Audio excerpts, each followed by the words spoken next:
Para siswa yang Pak Guru kasihi, selamat pagi dan salam sehat untuk kita semua. Pada pagi hari ini kita semua akan belajar materi tentang aku memiliki kemampuan. Adapun tujuan pembelajaran yang mau kita capai dari materi ini yang pertama adalah dengan mempelajari materi ini, peserta didik, para siswa sekalian diharapkan untuk mampu mengidentifikasi berbagai kemampuan yang dimiliki. Baik anak-anak yang terkasih, kemampuan itu ibarat harta terpendam. Maka tugas kita sebagai manusia adalah berjuang menggali dan menemukan apa yang kira-kira menjadi kemampuan saya yang merupakan anugerah dari Tuhan. Baik setelah siswa didampingi, diarahkan untuk menemukan, mengidentifikasi berbagai kemampuan yang dimiliki, maka langkah yang kedua adalah tujuan pembelajaran yang mau kita capai dalam langkah yang kedua adalah setelah kita menemukan kemampuan yang kita miliki, maka peserta didik didorong dan dimotivasi untuk melakukan berbagai macam upaya, langkah-langkah, kiat-kiat, tindakan-tindakan yang harus dilakukan dalam rangka untuk mengembangkan kemampuan yang dimiliki agar kemampuan itu bisa berguna untuk mencapai cita-cita dan bisa menentukan kebahagiaan dan kesuksesan kita kelak.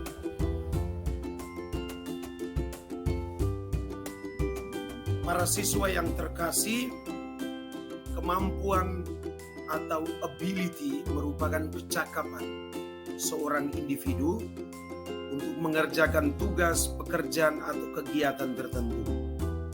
Kemampuan itu wujudnya bisa bermacam-macam. Antara lain bisa dalam wujud bakat, kecerdasan, karakter, sifat, kebiasaan, bisa juga potensi atau minat. Dalam iman Kristiani, selain kemampuan, potensi, dan bakat, ada juga yang kita sering sebut dengan karunia khusus atau gift yang sangat langka dimiliki oleh manusia. Para siswa yang terkasih, bakat dan kemampuan yang merupakan anugerah dari Tuhan itu ibarat harta yang terpendam.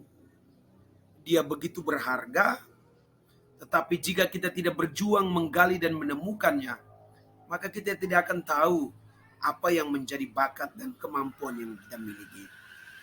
Tuhan menganugerahkan bakat dan kemampuan bagi kita, ia pasti tentu dengan maksud khusus.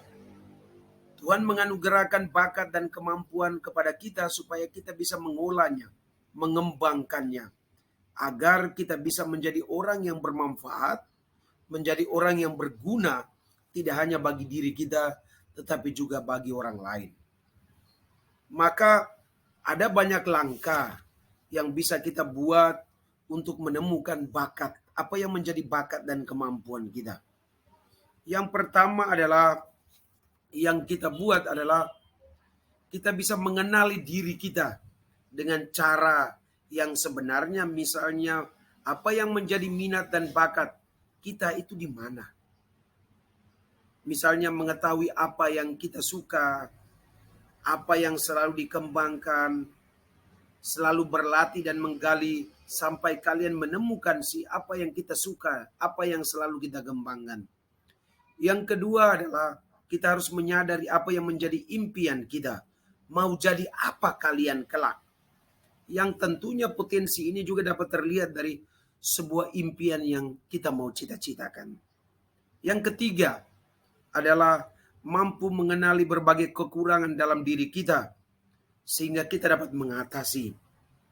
Langkah yang keempat adalah menghargai diri kita sendiri yang akan membantu kita mengetahui di mana sih sebenarnya potensi diri kita yang sebenarnya.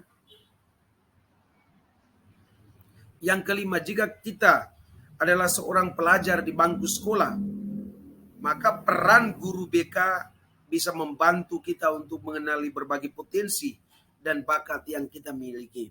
Selain itu juga kita bertanya kepada orang tua, Karena mereka yang lebih mengenal kita, kepada saudara-saudara kita, kepada teman-teman kita, mungkin mereka akan membantu kita menginformasikan apa yang menjadi bakat dan kemampuan kita.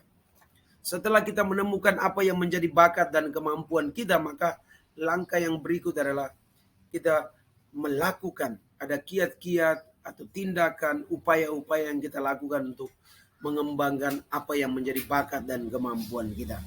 Misalnya yang pertama adalah kita bisa masuk dalam kelompok bakat atau minat yang sama. Dengan itu kita bisa belajar untuk bersama-sama berkolaborasi untuk mengembangkan apa yang menjadi bakat. Kemudian yang langkah yang kedua adalah melatih diri terus-menerus tanpa takut salah atau gagal. Yang ketiga adalah bertanya kepada orang yang memiliki keahlian, senior, atau orang-orang yang memiliki bakat yang hebat dan luas. Dengan itu kita bisa berguru, menimba ilmu dan pengalaman dari mereka. Dan langkah yang terakhir adalah sebagai orang beriman, kita harus tetap meminta pertolongan, bantuan dari Tuhan. Karena yang pasti kita akan menemui berbagai macam tantangan dan kesulitan. Mari silakan berlatih diri, menemukan dan mengembangkan bakat, agar Anda bisa menjadi orang-orang yang hebat dalam hidup Anda.